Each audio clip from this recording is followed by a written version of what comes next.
ताकि वो जाकर यहोवा का मंदिर बना सके। ठीक है, तो ये इस किताब का पृष्ठभूमि है। तो लगभग सबसे पहले जो आए उनमें जरुब्बाबेल जो है उसको खुसरू राजा यहूदा का गवर्नर के रूप में वहां पर नियुक्त करता है, और यहोशू जो है आत्मिक अगुवा उनका महायाजक के रूप में वहां पर नियुक्त होता है। कुछ समय के बाद खुसरू राजा का देहांत हो जाता है और उस समय आसपास के लोग विरोध करने लगते हैं। शेरश राजा अर्थशस्त्र राजा के समय में इतना विरोध होता है कि मंदिर बनाने का जो काम है वो लोग छोड़ देते हैं। हालेलुया। और उस समय जो प्रभु का काम कर रहे थे, यहोवा का मंदिर बना रहे थे, उनको प्रोत्साहन करने के लिए परमेश्वर कुछ नबियों को खड़ा करता है। उनमें से एक है हग्गाई और एक है जकरिया। हालेलुया। तो इस किताब में जब हम पढ़ते हैं, ये हग्गाई का किताब का पृष्ठभूमि है। इसको मन में रखकर हम इस किताब को देखेंगे। हग्गाई की किताब जब हम देखते हैं, हम इसको ऐसे देख सकते हैं, हग्गाई जब उठकर अब यरूशलेम के चारों तरफ देख रहा है, तो ये हग्गाई क्या देख रहा है? हग्गाई देख रहा है कि परमेश्वर का मंदिर का काम जो शुरू हो रहा था उसको लोगों ने त्याग दिया है, छोड़ दिया है, और लोग परमेश्वर के भवन के काम को छोड़कर सब अपना अपना मकान बनाने में लगे हुए हैं। हालेलुया। सब अपना अपना 2 मंजिला 4 मंजिला बड़ा बड़ा बंगला बनाने के लगे हुए हैं। मैं फिर से बोलना चाहता हूँ, ये इतिहास का लेसन नहीं है, हिस्ट्री लेसन नहीं है। आज इस अध्याय से परमेश्वर हमसे बात करने जा रहा है। हालेलुया। हग्गाई का किताब आज हमसे क्या बोल रहा है? हग्गाई का किताब बोल रहा है हमें एक स्वयं केंद्रित जीवन नहीं जीना है। We should not lead a self-centered life। आज जैसे प्रभु के दास बता रहे थे, हम मसीह में हैं, हम कलीसिया में आए हुए हैं, लेकिन क्या आज हम एक स्वयं केंद्रित जीवन जी रहे हैं? सब लोग दौड़ रहे हैं, सब विश्वासी है, सब प्रभु को मानते हैं, लेकिन हम किस लिए दौड़ रहे हैं? हमारा मकान सबसे बड़ा होना चाहिए, मेरा लाइफ सेट होना चाहिए, मुझे कोई बीमारी नहीं होनी चाहिए, मेरे बच्चे अच्छे ओहदे में पहुंचने चाहिए, मेरे पास अच्छा पैसा होना चाहिए। हालेलुया। अच्छी गाड़ी होनी चाहिए। हम एक स्वयं केंद्रित जीवन जी रहे हैं।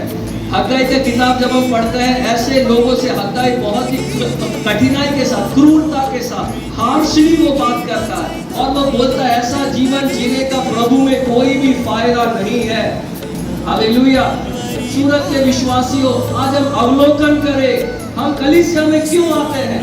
आज सुबह उठकर हम कलीसिया में क्यों आए हैं?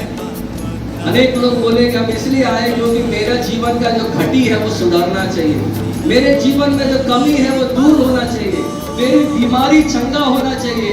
हमारा परमेश्वर के साथ कोई रिश्ता नहीं है, हमारा आत्मिक जीवन खंडनों में है, एक पवित्र जीवन नहीं है, एक सेवा का जीवन नहीं है, हम केवल अपने स्वयं के लिए जी रहे हैं। हालेलुया। यीशु मसीह ने क्या बोला? यदि कोई मेरे पीछे होना चाहे तो उसे क्या करना पड़ेगा? अपने आप का इनकार करना पड़ेगा, अपने स्वयं का, अपने अहम का इनकार करना पड़ेगा। आज हम कलीसिया में आई अपने लिए रहे हैं। हालेलुया, है ना? अपना क्रूस उठाना पड़ेगा। हालेलुया। आज जब हम इस वचन को सुन रहे हैं, हम अपने आप को जांचे, हम कैसा जीवन जी रहे हैं? मसीह केंद्रित जीवन जी रहे हैं या स्वयं केंद्रित जीवन जी रहे हैं? हालेलुया, है ना? बाइबल ये नहीं बोलता कि परमेश्वर हमारे लिए कुछ नहीं करेगा, प्रभु हमें आशीष देता है। हालेलुया। कितने लोग गवाही दे सकते हैं, है ना? वो दरिद्रों को घूरे पर से उठाकर राजस्थान में बैठाने वाला प्रभु। परमेश्वर हमें चंगाई देता है, परमेश्वर हमारे बच्चों का भविष्य अच्छा बनाता है, लेकिन हमारी प्राथमिकता क्या है, ये सवाल है। What is our priority? यहाँ पर हम वचन में पढ़ते हैं, यरूशलेम में टूटा हुआ मंदिर पड़ा हुआ है और लोगों का भागदौड़ किस लिए है? अपना अपना मकान बनाने के लिए, अपना अपना घर बनाने के लिए। हालेलुया। क्या अपना घर नहीं होना चाहिए? होना चाहिए, लेकिन प्राथमिकता क्या होना है? प्रायोरिटी क्या होना है?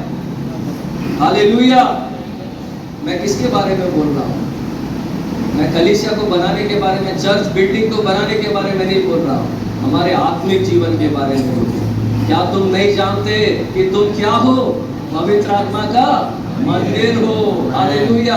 हमारा आत्मिक जीवन जब टूटा हुआ है, हमारा प्रार्थना का जीवन टूटा हुआ है, हमारा पवित्रता का जीवन टूटा हुआ है, हम परमेश्वर की आवाज को नहीं सुन रहे हैं, हम उपवास नहीं कर पा रहे हैं, प्रार्थना नहीं कर पा रहे हैं। क्या इस बात में हमारा फोकस है?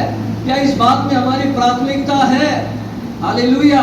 हम जितने जोरों से अपने शारीरिक आशीषों के लिए, आवश्यकताओं के लिए प्रार्थना करवाते हैं, क्या हमारे आत्मिक आवश्यकताओं के लिए हम प्रार्थना करते हैं? हालेलुया, है ना। परमेश्वर के वचन में क्या लिखा? 3 वचन में हमने पढ़ा, फिर यहोवा का ये वचन हग्गाई भविष्यवक्ता के द्वारा पहुंचा, क्या तुम्हारे लिए अपने छत वाले घरों में रहने का समय है, जबकि यह भवन उजाड़ पड़ा है। हालेलुया। ये कौन बातें कर रहा है? हम जरा इस वचन का हम अवलोकन करेंगे। कौन ये बोल रहा है? स्पीकर कौन है? यहोवा का ये वचन, मतलब बोलने वाला कौन है? यहोवा है, परमेश्वर है ना। रिसीवर कौन है? किससे ये बोल रहा है? क्या सारे संसार से ये बोला जा रहा है? नहीं, एक रेमिनेंट के से, जो बचा हुआ पीढ़ी है, जो जो दासत्व से निकला हुआ पीढ़ी है, जो चुना हुआ लोग है, जो बेबीलोन से बाहर आया हुआ लोग है। हालेलुया। जो आज यरूशलेम में बैठा हुआ लोग है। आज के समय में बोले तो ये लोग कौन है? हालेलुया। जैसे मैंने बोला, एक इतिहास की किताब की तरह हमें इसको नहीं पढ़ना है। आज परमेश्वर हमसे बात कर रहा है। हालेलुया। इस कहानी के द्वारा परमेश्वर हमसे क्या बोल रहा है? जो लोग दासत्व से छुड़ाए हुए लोग हैं, हालेलुया, मतलब जो उद्धार पाए हुए लोग हैं, जो बपतिस्मा लिए हुए लोग हैं, जो कलीसिया में बैठकर आराधना करने वाले लोग हैं, मतलब मैं और आप, आज ये वचन हमारे लिए है। हालेलुया। जो लोग शैतान के दासत्व से छुड़ाए गए हैं, पाप के गुलामी से आजाद हुए हैं, छुटकारा पाकर आगे बढ़ रहे हैं, जो लोग आज यहाँ आराधना के लिए बैठे हुए हैं, ये परमेश्वर का वचन हमारे लिए है। हालेलुया। हमने देखा स्पीकर कौन है, कौन बोल रहा है और किससे बोल रहा है। अब संदेश क्या है? संदेश यह है, परमेश्वर उन चुने हुए लोग को डांट रहा है उनकी बदली हुई प्राथमिकताओं के ऊपर। हालेलुया। आज परमेश्वर हमसे सवाल कर रहा है। क्या हमारे जीवन में ऐसा तो नहीं है? हम अपने आप से सवाल करें, जब हम उद्धार पाकर निकले थे प्रभु के लिए, तब हमारा मकसद क्या था? किस उद्देश्य से निकले थे? एक मंदिर बनाने के लिए निकले थे। हालेलुया। जब प्रभु ने हमें गुलामी से छुड़ाया, शैतान से छुड़ाया, बंधनों से छुड़ाया, हम मरने वाले थे, पाप में थे, प्रभु ने हमें हमारे पापों को धोया, हमारे बंधनों को तोड़ा, दुष्ट आत्माओं से हमें आजाद किया, तब हमने क्या बोला था? प्रभु मैं तेरे लिए ही जीऊंगा। हालेलुया। मैं रोज प्रार्थना करूंगा, मैं आत्मिक वरदानों से भरकर तेरी सेवा करूंगा, मैं तुझ में बढ़ूंगा। परमेश्वर मैं सबसे अधिक आपसे प्यार करूंगा। हालेलुया। आज हमारा स्टेटस क्या है? आज हमारी स्थिति क्या है? क्या वही हमारी आज की प्राथमिकता है? हालेलुया। नहीं, हमारी प्राथमिकता क्या है? हमारी नौकरी, हमारा परिवार। हम एक स्वयं केंद्रित जीवन जी रहे हैं। प्रकाशित वाक्य 2 अध्याय में यही लिखा हुआ है ना। क्या लिखा है? 2 का 4 और 5, मुझे तेरे विरोध में ये बात कहना है कि तूने अपना पहला सा प्रेम छोड़ दिया है। हालेलुया। पहला प्यार चला गया।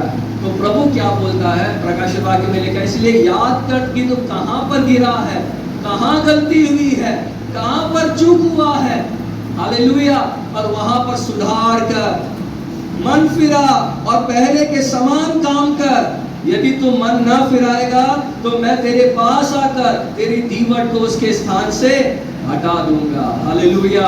आज परमेश्वर जब ये वचन को सुन रहे हैं, हमसे बात कर रहा है। हालेलुया, है ना। समय के अभाव से मैं जल्दी से आगे बढ़ रहा हूँ, लेकिन हम इस वचनों को अपने मन में रखें, इस पर हम मनन करें, चिंतन करें।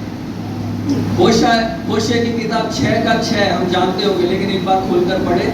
होशे की किताब 6 का 6। मैं बलिदान से नहीं, स्थिर पेट से प्रसन्न होता हूँ और रोकलियों से अधिक चाहता हूँ कि लोग हम क्या करते हैं? हम बलिदान करते हैं। हालेलुया। लेकिन परमेश्वर का वचन बोल रहा है, हमारा बड़ा बड़ा बलिदान हमारे स्थिर प्रेम का स्थान नहीं ले सकता है। Hallelujah. No sacrifice can be a replacement for our love of God. Hallelujah. परमेश्वर क्या चाहता है हमसे? बढ़ता घटता प्यार नहीं,